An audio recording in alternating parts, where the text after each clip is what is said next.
younger people. Even me was identified. We are scouting to dislodge the Chinese by American police. Bobi Wine bambajjako. Kati Bobi Wine bambajjako. Bagenda okulaba lwababbi abagenda okubba. Ne tugenze nnyo mu Tamale. Tugenze njagala abantu batufune bulungi. Kubanga bangi beebuuza ne ease ekibiina kya Nuupu gye kyayita ekibiina. Nuupu anti nkugambye musoma akatabo kange. Nuupu kibiina kye NRM. NRM kiyonga yakola ebibiina ng'ebikumi 200 nga tugenda mu referendum. If the political parties refuse to play ball buno bujja. Era chairman patron wabwe Rugunda. Chairman wabwe yamanya Musega. Even one of my sons you don't know. Atali onayogera kuleri ayina mu political party. Ayina kibiina ati. Hey. Kono mutani wange akayina mbamanyiganye ne Rugunda. Yali to extend Museveni's brutality that is appearing in the newspapers. Ateta ina sente zonna yazikwatanga naziwa mukoddomi we fena atufule embwa lwaboko nga yali asente nofuna abakolera yenna nga talina kayina lwaboko najoga ensi lwaboko najoga nze nanfuula embwa nanteeka mwanda we nagaanamu lwaboko yali agala kunteeka mwanda we yange olugosi nenfuuka empana makapoloni mukuba ne mwabe tali nteekamu kakati as we speak today Museveni has lost the media battle bano ono yamuyamba ono balamu Balamu is the most wound campaigners of Museveni. Who can stand up? Kubanga mu propaganda tukiina.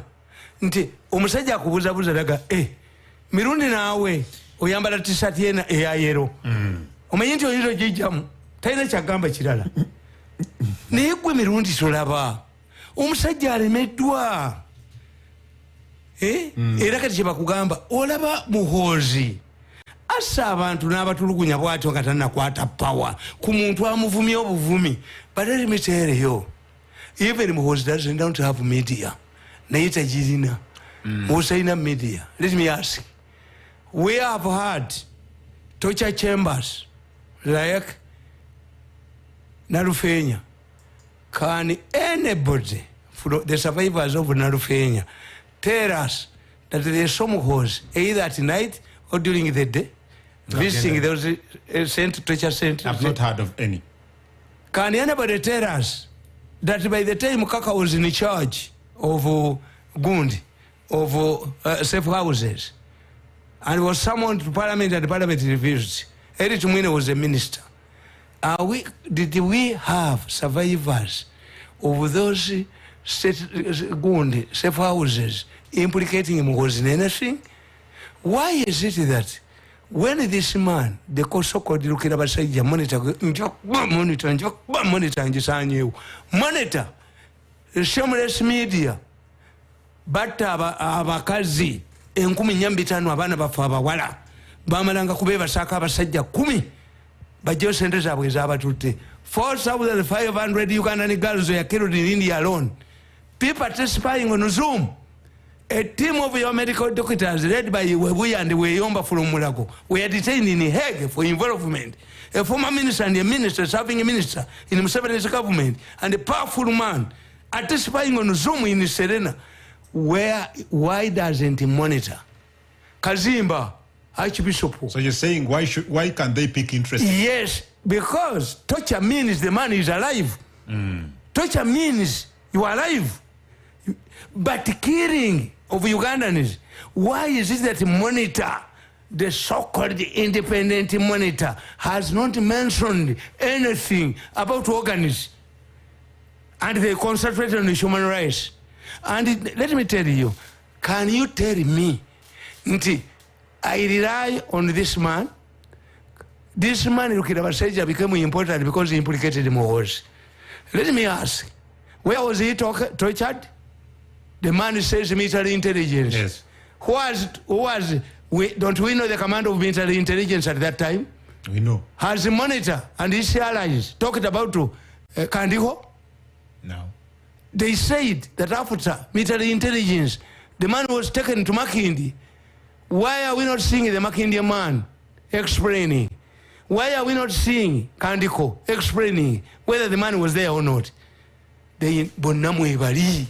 It is a combination of people. Anti bagenda nde bakugamba nti ogwana ye. Kati Museveni ogwana ye. Museveni talina capacity ennyonnyola nti Museveni bamukubye bakubye Museveni kankubulire teri directive ya Museveni ekola Museveni toyinza kulinda taxi park ndibamala kugikola nokireyiminga. But what if it was sold to somebody? What if it was not a taxi park? And I want to tell you, Chiwanuka Yabim, Oye Chiwanuka Tone Geno, Ave Wakalugire. Okay. Yakunga.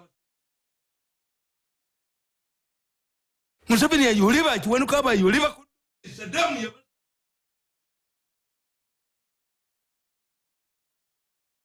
If Museveni does not do this, doesn't he know that at one time Saddam's children, daughters had fled with his bako? Yabasala! Never duka. Saddam ali mukabuli. But taina na mwanduwe. Gaddafi taina bako? Yes, there is a time where to study your politics. No quarter to one cannot do.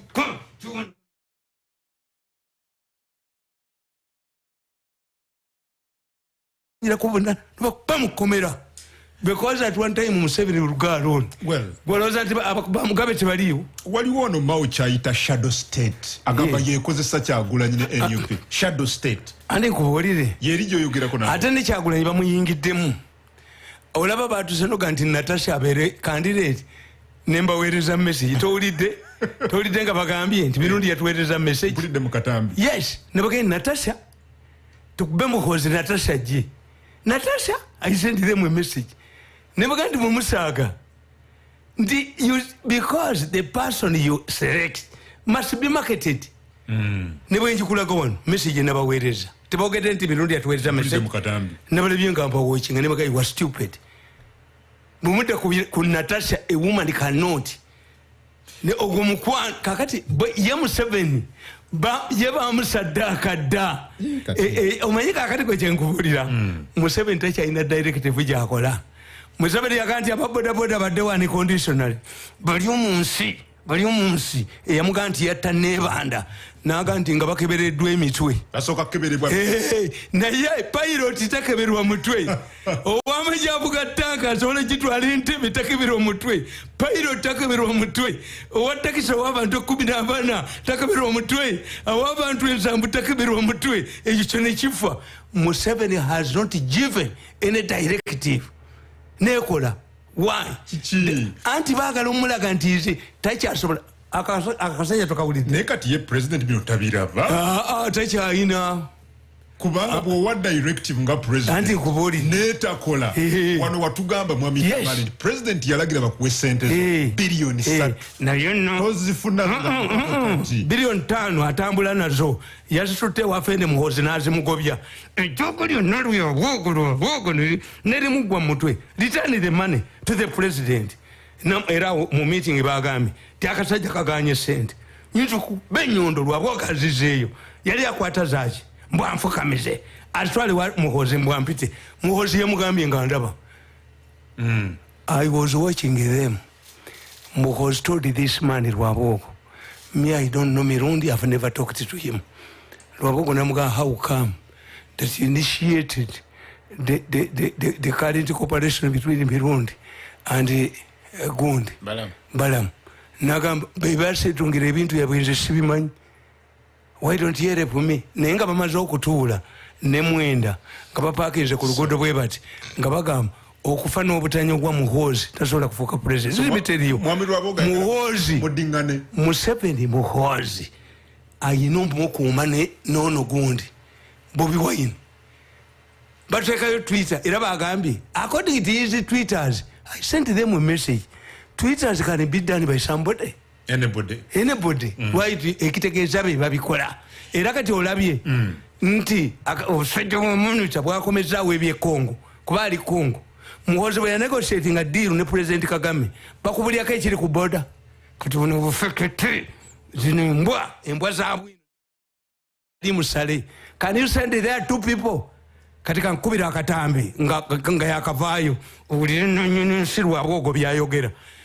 If Museveni does not put his house in order, let him collapse. No. For abakopi nga nkubulire nze njagala ki. The president is in charge. Yes, if he's not in charge nga Aleese obusajja ng'obwo ne butuuza meeting. Bira meeting endala. Kuba katambi kubire meeting endala. Okay, wali wanagamba. Yes. SP Charles Chine. Ayugira police ya CID. Agambye, good evening Kungu. Can Senior Mirundi make a comment on the proliferation of offensive communication orchestrated by even lawyers like Mabirizi and Semakadi? Mabirizi was used. Mabirizi was abandoned. Yes, why? Anti Mabirizi njagala saba president ya muyambe. Why? Mabirizi yatwala president mu High Court, Court of Appeal, mu East Africa. Could he do it? Mabirizi was helping Museveni's lawyers to get money by extending the case. Yes. Mabirizi na wabira kabaka yakozesebwa bukozesebwa okutwala omusolo olumala okukoza nga bakuba mu komera aleme kudda mu nyamaza abakazi be bakikola abakazi afa abasajja baganda bagamba tomanyije batambula naye yagonya nti byola byeyoto byogera banyiga mimwa byola byeyoto byogera kati nabano bwe bakola buli abakoledde yenna naye babakuneerengako lwaba okusinga alya kasasiro singa Yino njirese nakusubiza njikuwa Chokas banange, that is very nice of you. kati olina kyomanja Wow, ngakamotoka kalungi. ero lyesanyu lyofuna buli lwogenda mu Success Motors tutunda emmotoka empya n'enkadde ku miwendo egisoboka kati okufuna emmotoka kyangu nnyo gulawo buguza akawunti naffe ku mitwalo 5 gyokka osasulire emmotoka y'ekirooto kyo ku kibanja mpola olina emmotoka nga weetaaga okukyusizaamu gireete tukuweemu endala Bosi bagambye be baani abo? Success Motors tusangibwa Kyambogo ku Ginger Road okumpi ne bondi ya Coin okuliraana Pepsi Cola era nga tulina n'ettabi eddala ekyaliwo jjala Success Motors okumanya ebisingawo noti 7 noti 7 787 655 noti oba noti 781 818 443 Kala, I love you paka last. Success Motors walk in drive out Akamwes Shopping Mall tulina ebifo by'okupangisa ebya office n'amaduuka tulina supermarket zirina buli kimu hoteli ezitunda emmere eya buli kika ekifo ky'abaana webazannyira swimming pool ez'abaana abato n'abantu abakulu washing bay ate nga byonna obifuna ku bbeeyi ensaamusaamu tulina gardens eri gw'alina omukolo sauna gym so nga ate ne paakingi yaffe nga ziddala tusangibwa Kyebando ku luguudo lw'Egayaza kilomita 1 nga wakava ku nkulungo y'Ekaleerwe okumanya ebisingawo kuba 0772 000 888 8 oba 0759 95 341 Akamwes Shopping Mall. Winning any award is the result of what you put in. Now Special's Gold can be credited to the freshest waters drawn from the source and the ingredients we use, where only the best are good enough. Getting 21 gold awards, that takes a special kind of consistency. A beer whose award-winning quality since 1956 has never changed. A beer made of Uganda. With 21 gold Mon Selection Quality Awards, Now Special is unmatched in quality and unmatched in gold. Now Special, true Ugandan reward from the source. Alcohol is not for sale to persons under the age of 18. You hit your target for the month and made your boss proud. You completed that house and made a home for your family. You made that wedding happen and made her feel special. You managed to go for that trip with the girls. You do whatever you can to make things happen. You can do the same for your retirement. Make tomorrow better. Get a secure retirement plan today and start saving from as low as 5,000 shillings. To apply for NSSF voluntary membership, visit www.nssfug.org/voluntary membership. For more information, call our toll-free number 0800 286 773.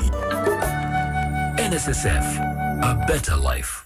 Chalenga tonte kuletende. Chalenga tonto malamu promotioni. Chola macho wangula. Kula mguzi chalenga tonto. Kibela wansu wakasanikira. Muli mwechirabo. Wamuli tukutuku chengamba boda boda. ZTV. Omchene nakawunga. Amasimu. Enkofira. Zitishati. Kula chalenga tonto kusinyiru kumiruoka. Weyunge mu malamu chalenga tonto promotioni. Amakulu kusubula chalenga tonto. Mukube simu. 075 atano musanvu 12 chinana mubiri njidamo 075 atano musanvu 12 chinana mubiri wetabe mu malamu chalenga tonto promotion ofuka mu wanguzi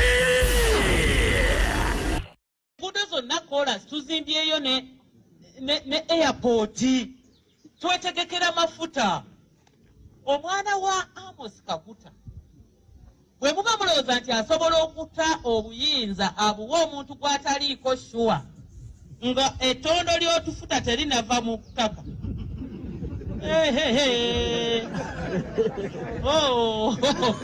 kabateereko recordinga bulungi okabateereko omwana wa Amos Kaguta bwe bayita Yoweri Museveni obanga mulowooza nti agenda kukuteera oyiro oyo eyamutwalidde n'okugende wa Magufuli mu COVID muno asayininge ne endagaano mu COVID muno n'agenda asayininge endagaano mu 2021 agenda kuwaayo bwati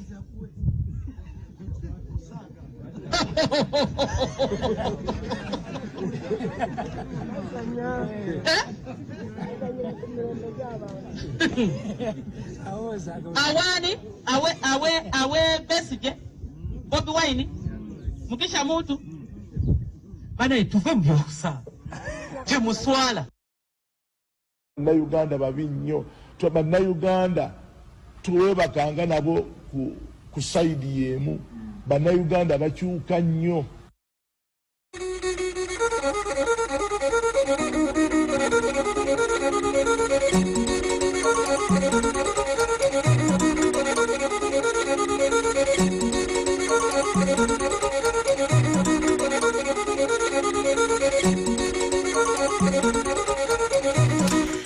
Chikumi musatu katonyeze satu Radio 4 ensunsuzi ne chikumi katonyeze musanvu Radio 7 Radio yabayijukulu bomukama kabalega nze Adam Kongo program gwensonga kwetuli tuli butere mu kibuga Masindi n'ekibuga Kampala wetusinzira okuperanga tukutusako enteekateeka yonna message nziraba wano aziyita ku 075 025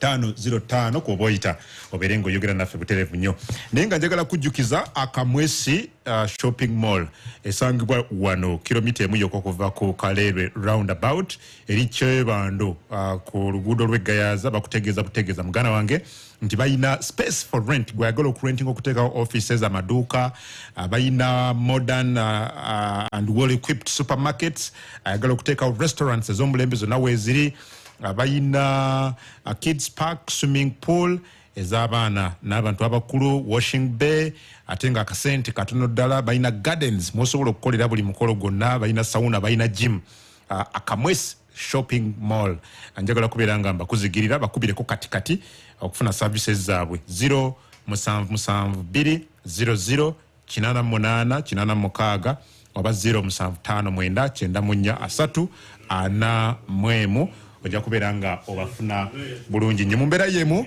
njagala kujjukiza kokunywa akawooma ka Tusker Light kanoonyo obeerenga okawoomera mukadde nga kano obeerenga eddekende olisangamu namba kokuba okola order eri 0800277700 oba ogende ku mutimbagano www.partycentral Tusker bakakuleeterawo obeerenga embere kutambulira ddala bulungi. SAC Financial Services nabo bakutegeeza muganda wange nti guno gwe mukisa gw'olina okubeera nga weefundira pikipiki ku kibanja mpola pikipiki kuloni abakubira bukubizi n'ogenda n'ofuna pikipiki gwamanya ddi oyagala okubeera nga ogisasula naye nga ogifunye mu nnaku 3 zokka oba 2 0750 anamunya 55 enamba esimu koba oyita 0750 anamunya 55 bagambe nti Adam Kungu ku Radio 4 yakusindise gye bali mukuna Tamale Mirundi njagala soma katabo kano akatabo ako nenga sinaba katono sokola nakawandika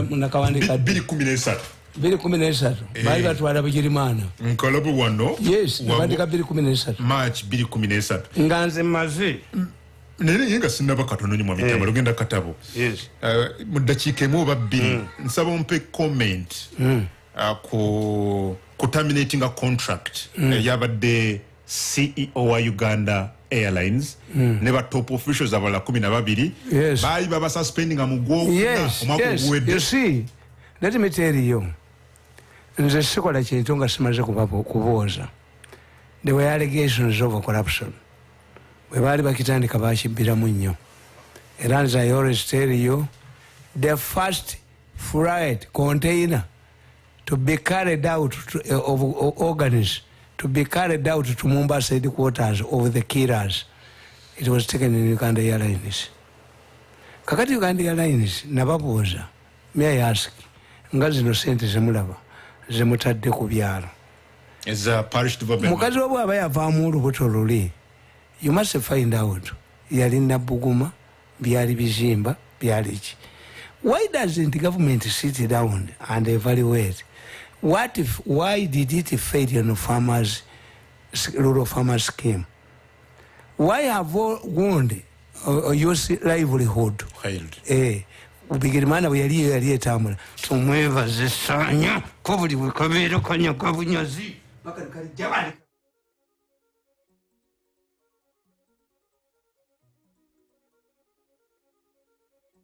ajobojja kekango bakekaleeta tepo katika jobojja ti abayima bokabe bafunye kakati nkubira ne gamba nti nababuuza the time for creating airlines for the sake of flag carriers has ended.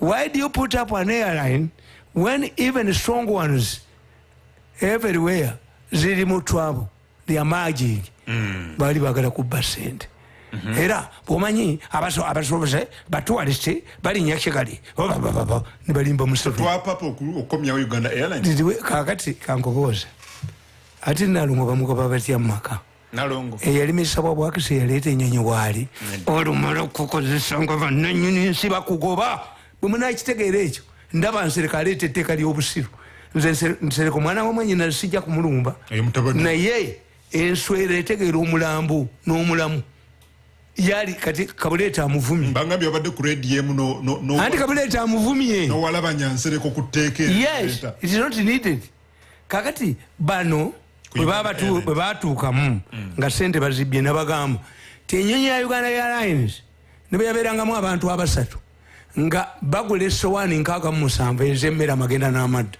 naye nga minisita ye supplier si hoteri tujja kubajimba obujulizi weebuli waliwo olunaku lwayiribya omugenda okubaga mbunze Mirundi incites people am I tribal? I'm not tribal. Abanyako tembabye banka yabakega weri amata gabaki enyama kukuna omulembe gw'abalunzi b'ente eddiba terina bbeeyi bate mubabye is it a tribal thing? Twaliko mutabye mafia kapa enzirugavu eri emmesi enzirugavu eno yo mafia nzibi we batubbira mu butoda ne baleeta premier buses omusajja yali atusinze emmotoka mu butoda bamuyitanga Mugisa yali mukoddomi wa Kayihura ezza tebazibba. These are tribalism in Uganda. Muri basuma busuma kati mumaze okubba mwebajjagala kati Museveni ye mu mugobe yage nidda Museveni bw'atabakwata kutukunga abantu mudduke kakati nkugamba nti bwe bamala okuoditinga ne bakitegeera excitement yeweddewo ne batuula nga ne babodi babbi. The only thing that they have is that there is a law. The law says if I'm suspended, I must be suspended for 1 month. Because by the time you move against me, you will have evidence. This is what the Constitution says. Okay. That you cannot put me in detention without trial. Kubanga babakwata nasali ne bamukwata ne babba ne budduka ebintu yepusi ke kabasente bwe bubbya buli wamu nasali omukazi atalina mwana ne mugoba mu education ne bamugoba mu judiciary ensi yonna bakolimira kati mudduka kakati aba airline baatula mu district committee yaabwe they were recommended nti bagende But investigations took more than 1 month. That's why when you are suspended, you retain half your salary. 10 months later. But according to the new rules, which I support, after 1 month, they came back. Why? Because the law says 1 month. Before you move against me, you must have evidence. Yes. In fact, this is what we should emphasize in detentions. Why don't you try Segirinho? Because by the time you move against me, you have evidence. Why do you detain me? If it is intentional to detain me, this is what we should emphasize. This is what the Constitution says. It gave a time limit. Kakati bana basajja bakomyewo bakuma oluvanyuma lw'omwaka. But as I speak today, all of those who are going to go have been terminated. Kubanga olina okumanya they will go to court. Kakati bagenda mu kooti omulamuzi n'aga baabwe abalamuzi baabwe yes era bayinza okugenda mu kooti kati omulamuzi kubanga mu Uganda the problem you have, most of the judges are coming from non-functioning chambers. Mbuliayo omulamuzi omu eyava mu chamber ezikola obunyeddolo yava mu company. Tell me the Chief Justice, which chambers, prominent chambers, did the Chief Justice come from? Era tulina principle mu byobufuzi. One to become a Chief Justice must have a Solomonic judgment. To become a Chief Justice, you must have made a Solomonic judgment. Ntimalage Kenya, yagamba mukaddemu. Judge chimu Uganda ina Solomonic judgment. Solomonic judgment yefanane. Eri fundamental. Ngabi kaitusi yakola fundamental na yate yali minority mu banne. Katusi yagamba bwe twali tukola constitution twagiteka mu value of this. Term limits and age limit. Byombi bwe bijjamu it seizes. Bate kyali mbeerera. Naye was in a panel of many people abali tebamanyi. Gwe njagala ombulire omulamuzi omu. Omumbulire nti omulamuzi oyo ayaka. Chemba mwe yavaze zino. Failed lawyers become judges. So bwe banagenda mu court tuyinza okumaliriza bakitutudde. Abateekayo abantu baabwe omulamuzi mu Uganda yasalawo. The intention of the constitution was to vet the vetting committee of parliament. A judge in Uganda passed a law, passed a judgment. Vetting means academic papers. Is it UNEP? Is it what the framers of the constitution wanted? Nemugenda musango kwa Bobi Wine. Chief Justice nadduka taina record. Chisache na ogana kati judgment eriwa. Singa Bobi Wine yabaganze mbivuddemu. Does the Chief Justice have a judgment on the Bobi Wine's case? No. A woman comes and shouts, where is the judgment? I challenge my children who are lawyers. Nembaganti mwimba sekerera. Kakati waliwo omusajja omuzungu. Omusajja omuzungu bamubako famu ye bagitunde. He came to me in the morning. Yasula na wange ku balcony. Adduka naye mbako ye kati abatalina sente. Ewange bujjanga tuyinza sente kuba kiboko. Ayagala bajene sente. Jangu ne sente baloya bakubye ate yena baloya be. Kakati we found out that even the magistrate who had this case had no jurisdiction on 2 ways. The farm they are fighting over is in Namayumba. Namayumba is under the jurisdiction of the Nakawa court. Naye nabasa yagulira ow'empiki. Nga n'omusango guli above ha n'agulira ekyojo mu miro. Ne bamususpending nga ne bagamba baloya ne bajja nezingiza lawyer kati ogwabo jingo gwafudde nabakwata mu butambi nga pasaga. We are not fighting bujengo because when you look eri wali olujjo lwange lujjudde emmotoka zituuka n'eri ku lw'emasaka but bujingo is assuming the kingdom of God. Yes, we had a pastor who was accused of homosexuality. Homosexuality yasanyawo Sodoma ne Gomora. Katonda tasanyanga obwenzi. Suleiman yalina abakazi 6 yali mwana mwende bweru. Obwenzi Katonda Sulemani yayogeranga ne Katonda alina abakazi lukaaga kwatayogeranga kola Katonda gwe na papa ngobeera n'akakazi kamu bwavu bwo obuteeka kunze gwe obwavu bwo bubire n'obwavu bwo waki Chalenga tonte kuletede Chalenga tonto malamu promotioni Tulaba tuwangula Kulaguzi chalenga tonto Kibera wansi wakasandikira Muni mwechirabo Wamuni tukutuku chengamba boda boda Zi TV Omchene nakawunga Amasimu Enkofira Zi t-shirti Gula chalenga tonto kusinyiru kumiruoka Weyunge mu malamu chalenga tonto promotioni Amagulu kusubula chalenga tonto Mukube simu 075 5 12 Chinana mubiri Njidamo 075 5 12 Chinana mubiri Wetame mu malamu chalenga tonto promotion Ofuka muwanguzi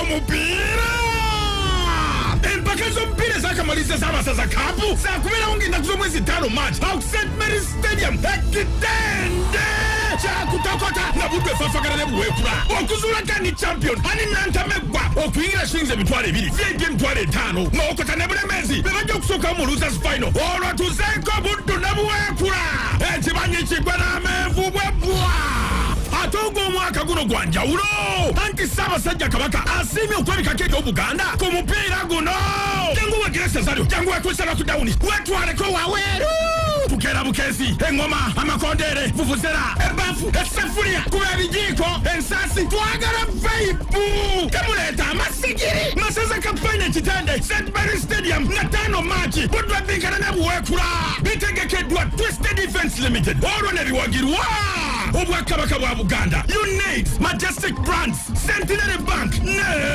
Airtel, the smartphone network. Cowboy Speciale, now available in affordable pouch packs of 25 grams, 50 grams, 100 grams, and 200 grams at your nearby shop. Cook delicious meals with Cowboy, a product of Bitco Uganda Limited.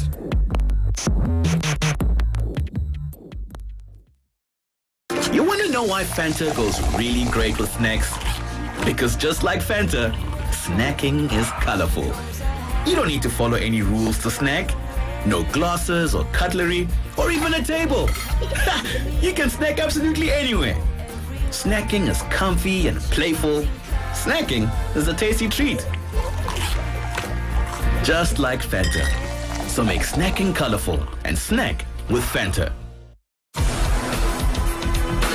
Gwensonga kunsunsuzi tusonga nsonga kunsonga ne Adam Kungo Speaker wetaga dictionary kubange ebigawo byenkozesanga bizito nnyo nga wetaga okufuna dictionary obikule boti okakase kuwanika mukono mu parliament era nga tubali tukola mu council right honorable speaker I would like to raise matter of national importance that we should allow salary decline on the member of parliament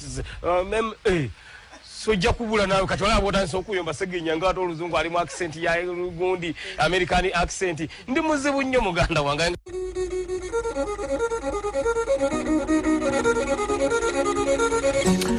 Chikumi musatu katonyeze satu Radio 4 ensonsos ne chikumi katonyeze musanvu Radio 7 radio abayijukulu omukama kabalega nze Adam Kungu program gwensonga kwetulida chika sigaza 10 zokka njagala kufuna ku simu wano oberengo yogerako na television tosobola kusoma nakasoma wiche ya ali njagala kugamba nti President Museveni namwandika ko moya mugundi ndiribo munamusiga enziro gaje musiga muhozi fe mu Baganda tuyina olugero nti waliwo omukazi yayagala abazo okwogeza batwale omwana we nasiga omwana wa mujjawe ettaka ly'ekiswa naye abajja okuwasa baaga nti ono yeetaaga kunaabako bunaabi naye ate ono baaba ne bomuteekeko ekizigo talina gy'alaga naye mbaga nti whenever you implicate somebody his innocence comes out lwakuba bano bote boogera buliwo implicating omuntu if mukoza adapt his father's strategy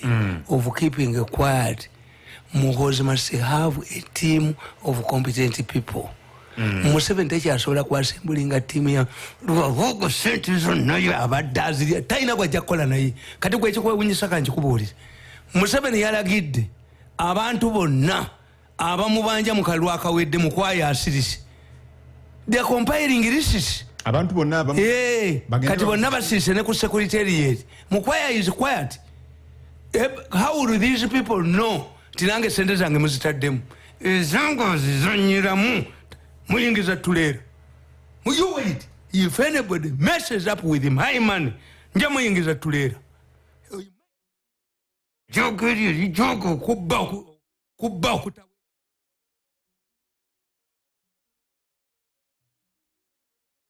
Anje kata Mukwaya akisasule. Kulundo lwajja okutegeera nti I'm formidable. Bemba malewo ku ku bantu wano mwami Tamale. N'emibbi ekisembereyo ddala lwaki olowooza nti ennongosereza nsereko za leeta za bugwagwa teziri? Andi nkubwire the law is adequate. Kakati let me tell you. Can anybody come and take me to court over those recordings? Oyo omusajja ayinza okuvaayo agamba nti Museveni kyakoze mu myaka gyonna is transform Bahima. If you say they are fake tapes, I think it was fake or Zogara. Because they are fake. Two, the law is adequate. Why do you waste time debating another law? Take your computer.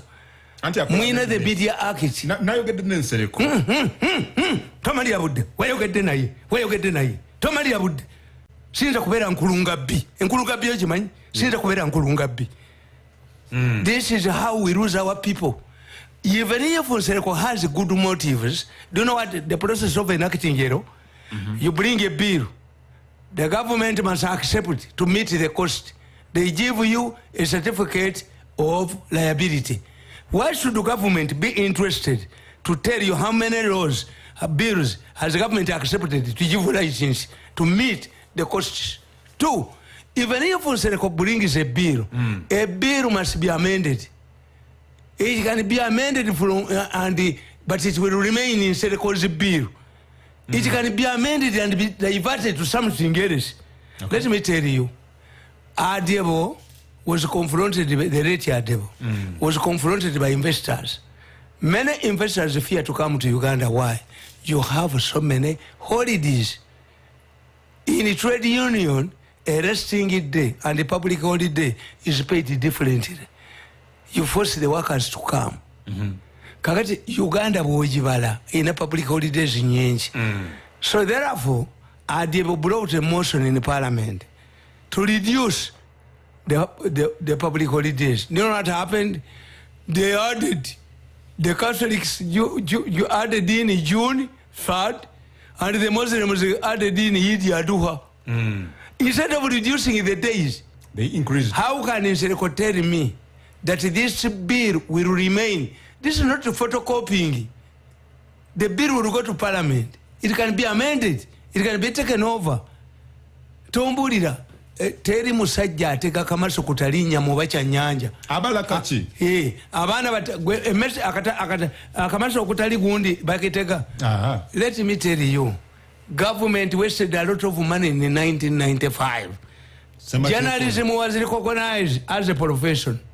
A profession, nobody called it the NIJU, was put up. Journalists were categorized, full membership for university degrees, associate members, those without degrees, and honorary members. A certificate of a professional certificate. Is this law working? Where is the NIJU? Where is the professional body? Where is it? And the government had to finance it. It was targeting me, Cheye and Njuchi. Njuchi died. Teddy Cheye crossed renal.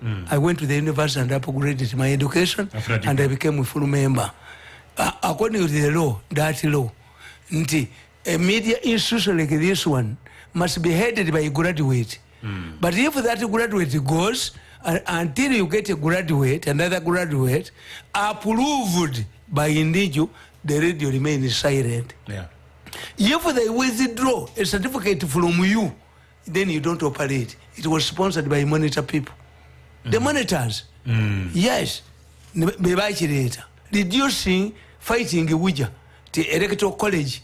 Kaka today, let me tell you, Uganda has the toughest law on traffic. Bali later, omusajja yatomera omwana ku Bati Valley, n'amuvuga ng'ali wansi wa motoka wagambiddeyo ati omukwata. yajibukiramu wandegeya.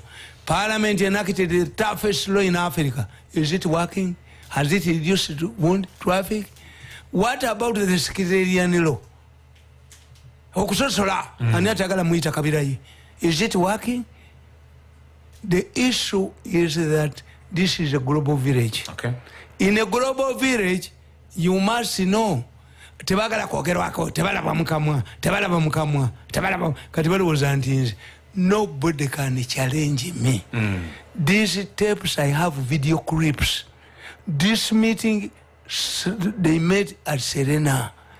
When they are talking about Muhozi, Mwenda, and Rwabogo, I have video clips when they are standing near their vehicle and the driver was at it. Now it's in organis. Mbalaba. Kakati, if you want to challenge me, you go to court. 075 gwebali mgana ngali ku radio 4 yita ku 075 213 enabesi mkosobola okuyita nayogerana naffe bulungi 075 213 kikumunye tambufunze dala kade kampedeko Rolandaga. Hello radio 4. Hello Sebo banyabo. Hello. Amanyago ne josinzide. Ono muliga sekabembe ekyamuso wa honorable Kabusu Moses. Mubufunze nnyo. Webale sebo mubufunze ddala. Mukulu wange oyo alambuludde bulungi. Naye omuntu okubeera mu kibiina wadde kale ekiri mu buyinza kimugana kuvuganya kubanga mwami Pombe Magufuli Tanzania yali mu gavumenti mwennyini ya minisita wa wakisi nali kyamugana kuvuganya n'awangula akalulu. Mogende ku muganda wange ono yagambye banne mwami Mawu sidda mwogerako kubanga bwe mbasera. Hello radio 4. Bufunze de. Hello radio 4. Hello. Okay, Kamfunono. Hello radio 4. Sebo banyabo. Hello. Hello bwana Kongo. Anje nyabo. Wewe kutueleza. Abale kuuliriza. Nabeera dina okuva naweeru. Enyabo. I'm just appreciating Mr. Tamale Mirundi. Okay. Yeah, thanks for the show. Thank you, Dina Yasima Mwami Tamale Mirundi. Hello, Radio 4. Hello. Gone Josinzide.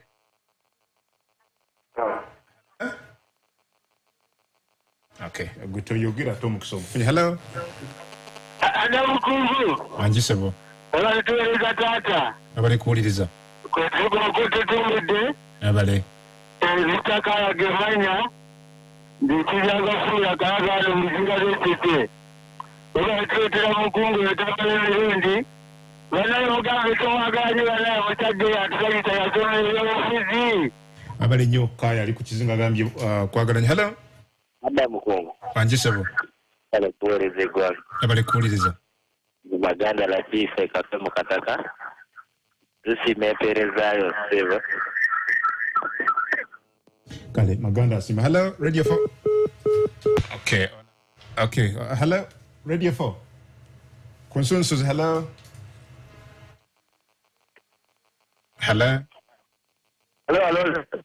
sema bali kuuliriza amanyago ne josinzide. ono bago sinzide wale tinga kusi sabu kansi. Okay.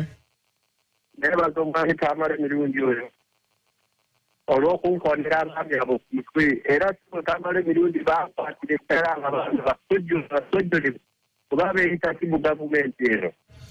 Abale nnyo. Hello radio 4. Hello bwana Kungu. Wanjisebo. Kungu, thanks for the program, Mr. Tamale Mirundi. Welcome my brother. Your name and where you're calling from? From Banda. Okay. I want to thank Mr. Tamale Mirundi and thanks for the program. I'm appreciating. Thank you, my brother. You're also appreciating. Hello? Hello? Hello? Radio 4. Mukungwe bali kuweereza. Abali kuwuliriza. Twagala nnyo program y'amaanyi. Esebo. Nze kaliba tiimu Fulona. Tuli wano ku mukisa mpenge nateeteetuuliriza. Mukulu Tamale Mirundi mwagalanya terabe yebale kulambika bulungi nsonga. Babali nnyo funa babiri tumalirize olwakadde. Halagwadi dasembayo. Omukulu. Anjisebo. Bale kwenda bulungi bwotyo. Bale kuwuliriza. Omota kene ndazindekana kubahayo. Bya bili mugomo. Esebo. Nzesale mu bija kubasina bakusiga. Ekembu tanga Tamale. Abadashi mwesino mu Uganda basigazizzaawo ekibiina kimwe kyetengesedde kano gola bakize mu NRM. BWINO people power yeriwo. Telefu zasikanye. Gwasembayo sebo. Mukadde wange. Gwasembayo budai. Webale kumpa mukisa guno wadde omuntu omutuufu sebo. Ono bakikakasise bakijje Godfrey Njale Kindya Zaalike. President wa tuli bumukola zifula mu Uganda. Seba akulira abakubi amasimu mu ggwanga lyonna Uganda. Imulubaga South Honorable Mukasa Alozias yankiikirira. Omukukunavu webale kumukyaza. Ebimu tukwatagana ebimu ne tugaana okukwatagana. Naye ku nsonga y'omukulu gyayogeddeko yawaaba mukulu Muhammad Nsereko ndowooza yamize eppeesa ekyamu olw'ensonga mukulu Adamu Kungu n'abatuwuliriza nze ekivumo kinzijjako ki okuddawo ebintu bingi nnyo mu paliyamenti abaka baffe bandibadde bateesaako ng'abaana baffe abali mu makomera abaana baffe abavundira ekitalya example mukulu Adamu Kungu nga maliriza ndaba akadde kakutwalaganya abaana baffe bakwata mu biru James abaana be bakwata nga musondera akasente bamutwale ekibumba oluvannyuma gavumenti y'abamafiya bano okumunyiga okukomera gyali mukulu omuleta n'abatuwuliza amaliriza mukadde wange nga maliriza abasajja bano bajja n'agagatto gaabwe nga ne balya embuzi zaffe ne balya buli kimu ekyetaagisa kati bali mu kubba ttaka baagala okubakakasa bannayuganda nti bano abasajja bajja kale babale nnyo ndugu okubeera nga ogoberera onagambye Kungu eddakiika mu Tamale Kato Kaweese bwayise kansala w'abantu babwayise wano ku Sosolye blockers bwayise mu Colors Road kwe tuli nnyo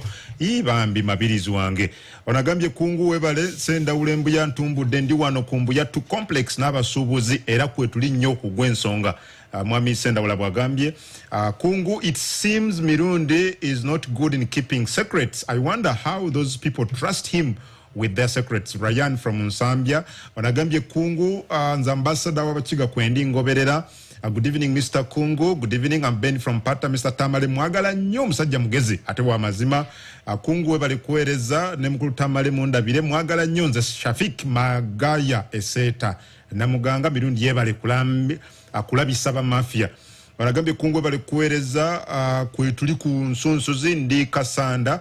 Okay, Greta Mubende Kungu webali kuweereza n'omukulu oyo anayitumwagala nnyo fe abeno Adina Kungu and Tamale thanks I'm appreciating his intelligence, maximum respect.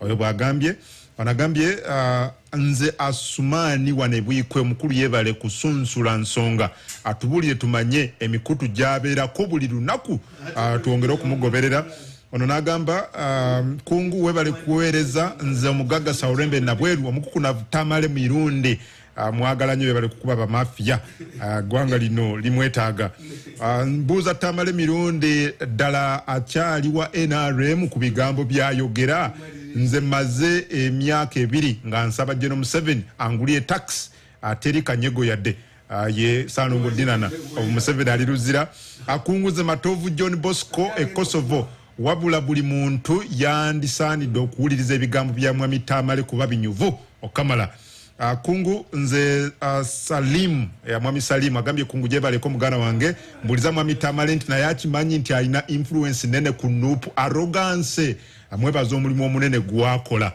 Salim abwati bwagambye ali kumukutugwa negozadde Anguyo Joseph Entebe mu kitoro ewa Kiyingi ku bagiro tuwuliriza tutumbudde bweru wonna abantu bawuliriza aya mu Mama Mole ku House of Spencers tuned in here ku muganzirwaza ekibuye mu garage n'abalala maybe ono yabasembayo Kungu thanks for the show I'm Soviet Councillor antumbudde bane message nyingi nyatakadde kangoba Nope.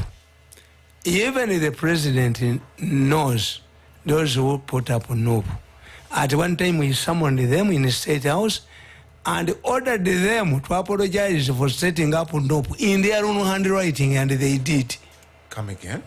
The president himself? President yabayita abatekawo Nope abenali n'abaga nti mukola apology mu handwriting zammwe ne bakikola era bwe bagenda wa president bamuga nti Mirundi mujeko ebyuma tubiwa omulala oba mulagira akwata opposition. Museveni yabaga nti aba opposition nze mbeesobolera mu abateekawo naye Mirundi njagala akwate mmwe mu intelligence ebatya.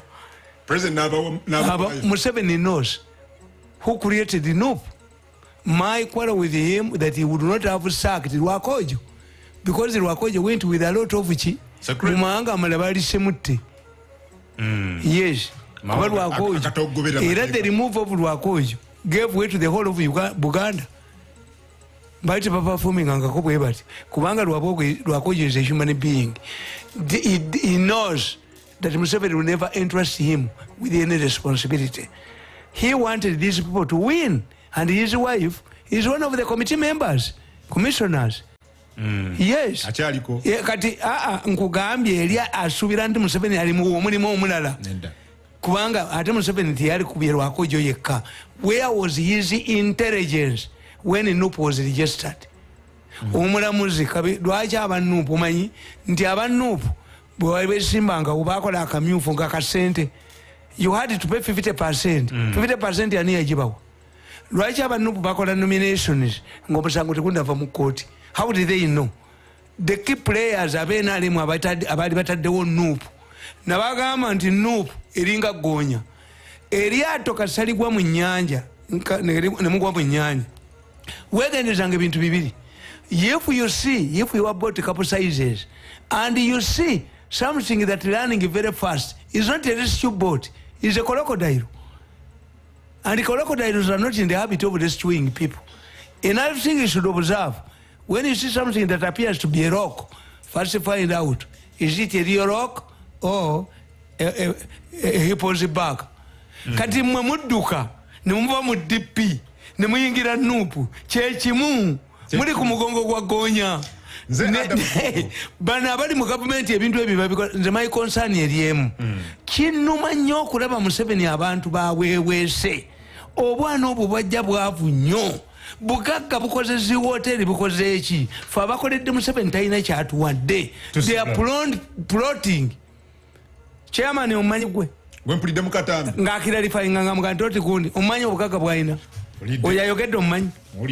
These are people kakati omuganda kyakugamba. Omuganda bw'amala okulya emmere nakkuta. Bwe muba muwerekera ng'awulira olubuto lutabuse. Abaga nti munkomye nyanguwe. You were burdened for giving him food. Ayagala kwevumba nsiko. Kakati these people Museveni has given wealth. Are running away, but you don't learn. Obote when Mwanga topped Obote, did he retain power? We are here. The Museveni taina champa, data ina champa. Why? The problem is inside his palace. Yalo wasn't I will play neutral role. No, let him not give me money, but I'm not going to play a neutral role. I've taken a side. Ndi wa muhozi. Lwabwoko ndi bwavuganye nkobe, mpagira nkobe.